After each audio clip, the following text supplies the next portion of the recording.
सोया बड़ीर ये रेसिपी देखिले पहले आपण मन थरे ट्राए करेंगे माने सियोर आपण फैन हो चलते आज भिडियो कंटिन्यू रुहतु आज सोया बड़ी रेसिपी हेलो देखते। फ्रेंड्स नमस्कार जय जगन्नाथ आज गोटे न्यू कुकिंग वीडियो को आपण बहुत सारा स्वागत।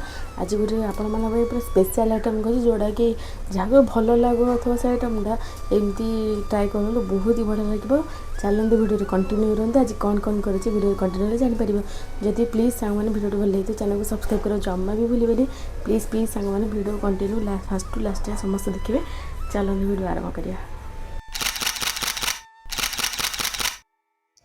एठी मु ये रेसिपी 250 ग्राम सोयाबड़ी नहीं आपड़ चाहिए छोट बड़ जेकोसी सैज्र नहीं पारे ताकू मुझे गरम पानी रे किसी समय भिजे रखी जमी सोयाबड़ीटा पूरा सफ्ट हो भितर मोटे पियाज कैप्सिकम टमाटो को एमती बड़ बड़ सैज्र पियाज कैप्सिकम रखिए टमाटो केमती छोट छोट कर काटिदेवे। ये मुझे 4टी बड़ पियाज नहीं 2टी कैप्सिकम नहीं आपण क्वांटिटी अनुसार ने। ये मोर सोयाबड़ीटा भिजाइला ताकू मु पानी भलसे चुपुड़ी देती आउ टे कॉर्नफ्लोर आ बेसन देती आपड़ जी आपड़ ने सोयाबड़ी से अनुसार आप देवे टे लुण आ हल्दी गुंड काश्मीर रेड चिली पाउडर देले भल कलर आसो। आम ये ताकू भल से पूरा कॉर्नफ्लोर बेसन सहित पूरा ताकू चकड़ी चकड़ी भल से गोटे कोटिंग देवे बेसी चकड़े जस्ट हल्का हल्का चकड़ी देखो एमती होगा रेडी।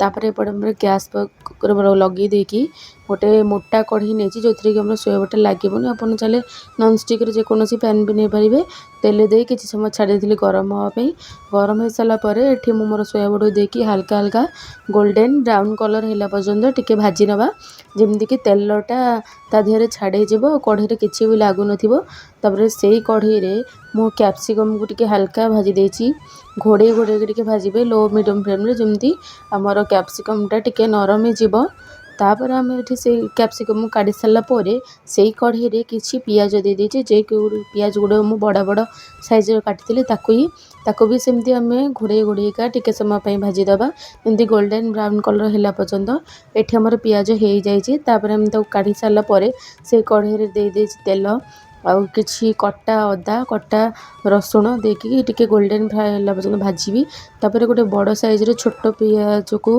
माने बड़ साइज पियाज को चुन चुन कर काटी देती ताको भी दे देची। एठी बड़ चामच अदा रसुण पेस्ट गोटे देची आपणकर क्वांटिटी अनुसार देवे जदि आप अधिक कर अधिक टिके अदा रसुण पेस्ट ने जो पियाज काटी छोट छोट करके मुझे दे देची टिके हल्का मसलाटा कषिला पर्यटन जमी आमर अदा रसुण पेस्टर गंधटा कटिज। ये मुझे लंका पाउडर धनिया पाउडर हल्दी पाउडर देकी मसला को भलसे कषि देची 2-3 मिनिट लो मीडियम फ्लेम कषिबे। तापर ये मुझे चिकेन मसला और लुण नहीं आपड़ चाहिए करी पाउडर नहीं पारे मसला टिके कषि हे जमी आम घोड़े दबा जमी मसलाटा आम तेलू बाहरी जाव।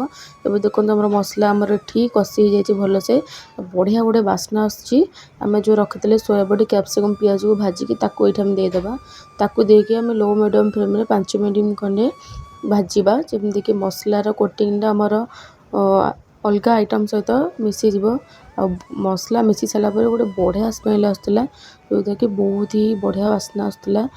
तो घरे पूरा देखी समस्ते खुशी होते आपण मैंने एमती घरे ट्राए करूँ। ये मुझे चेक करूली टिके समय पर ढाकुणी काढ़ी जमीक कि आम कैप्सिकमटा नरम जाना नहीं जेहेतु आम घरे टिके नरम खाती से आपन टे कंचा कंचा रही भल लगे। ये मुझे टमाटो सॉस सोया सॉस और चिली सॉस मिक्स कर गोटे सॉस करके मुझे दे आपको जब सोया सॉस पसंद नुह ताल आप स्किप करें। तापर ये मुझे भल से 5 मिनट गंजे लो मीडियम फ्लेम रे भल से मिक्स करदेली। तापर आम लास्ट को देखो ये आमर रेडी हो गला सोयाबड़ी दो प्याज आपण मैंने घरे सियोर ट्राए करूँ केमती लगला मत कमेंट बक्स निहाती जनइबे। लास्ट टे गोलमरीच गुंड पकईकि आम रेडी करदेली सोयाबड़ी दो प्याज आपण मैंने भात सांगे डाली लगे भात डाली भी खाईपारे रुटी सांगे भी खाईपारे जहाँ सांगे खाइले बहुत बढ़िया लगे। जदि वीडियो भल लगे तो चैनल को सब्सक्राइब करने जमा भूल रही। जय जगन्नाथ। खावा आउ गोटे नुआ वीडियो रही बाय बाय जय।